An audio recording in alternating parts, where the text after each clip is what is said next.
what about secure open vote? Because I know that's a super big project that you have been a part of. After 2017, maybe, I'm trying to rack my brain here. At the Roots Asylum, they held a mock election reporting system for us kids to try to hack and change the election results. I think it was based on a system that they used in Iowa or something like that. And keep in mind, at this point, I was like 11 and could barely type on a keyboard, let alone hack anything. But they gave us a little information packet. If you go on my website, you can also see like photos from that.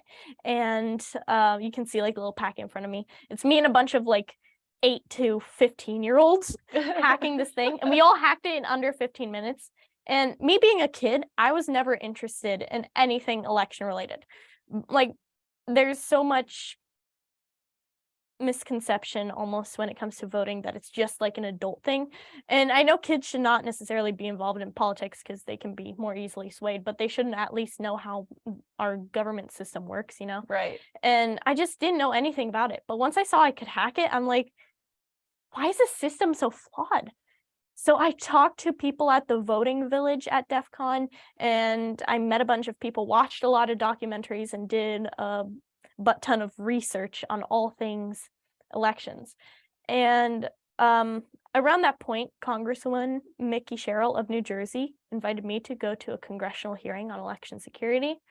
So I got to see the panel that was there and all the congressmen and women, talk to them about their concerns and questions when it comes to all things election related.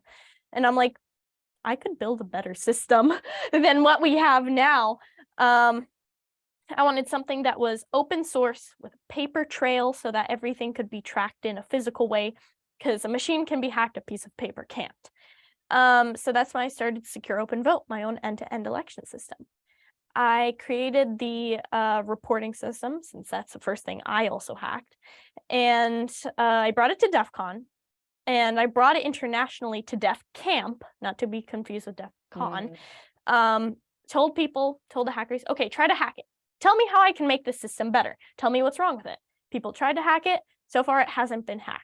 That doesn't mean it's unhackable, right, but it means it's pretty secure so far. So why is that so important? Like, how do you envision Secure Open Vote being used? Do you envision it being used widely? Like, I'd hope so. I hope to get it used, because now, even though there's a bunch of different voting machines and things, there's 2 big companies.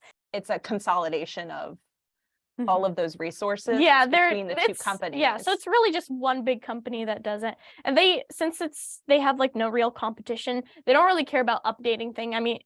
I mean, they reuse the same machines they've used for years and years that have been hacked. And like at DEF CON, they have the voting machine hacking village. All of their machines are brought there. They hacked all the machines in under 90 minutes. So obviously they're easily breakable. But it doesn't take a genius to figure that out. Whether, like, of course, there's a big discussion, like, were the elections hacked? Did this person win actually, or was it because of this? And I realized that if you have a paper readable trail that puts everything into like physical proof, and then you hand count the votes, there's no real way to fight against that, even if the actual votes were hacked. So that's why I wanted my system to be completely open source, but still secure. I wanted something with like no backdoors that we go and change the system within the middle of the election. I just want something open so that people can understand how it works and understand why it's so secure and good. Because now, like, even when I talk to my friends who are also teenagers, they're like, I don't know if I ever want to vote when I'm an adult. If the system's already flawed, what's the point of voting? That's a huge point. Yeah, like this, without the knowledge that it is secure, then that puts everything else in jeopardy.